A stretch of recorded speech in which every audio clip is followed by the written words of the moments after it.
If you think you've got soybean cyst nematode and you want to test for it, talk to your local advisors in your state and see what sort of testing program your state has available. Several states have free testing provided for growers, often supported through soybean checkoff organizations. I often say pull samples from the row. With soybean cyst nematode, it's actually a lot easier than other nematodes because they're going to stay in the top 6 inches of soil. You can take that top 6 inches of soil any time of the year and you're likely to see soybean cyst nematode if it's there. When you're trying to figure out how much soil to send in, we typically count about 100 cc's of soil, so just 1 or 2 cups of soil. You don't need very much. Select a sample from a representative area, so don't just pull it all from one piece of soil.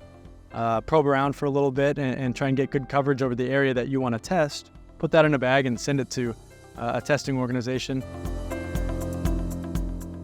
We'll mix it up so we have a consistent sample of that soil, and then we'll pull out a subsample of that.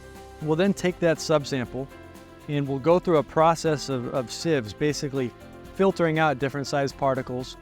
And we want to get rid of all the sand, we want to get rid of all the silt, we want to basically just keep that fraction of it that's the same size as a cyst. We'll break them open because we don't just want to count cysts because they might have different numbers of eggs in them depending on how healthy they are. So we want to see how many eggs are actually in there.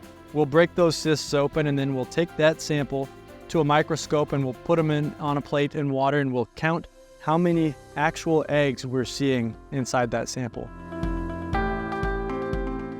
If you test in the middle of the season, you're going to catch them on their upswing. That's why we recommend testing kind of right at the end of that season when they've hit their peak. That'll give you the best chance of finding them if they're at a low number. And following up, you try to use that same timing for testing. So you have numbers that you can compare from one season to the last time you had beans in that field too.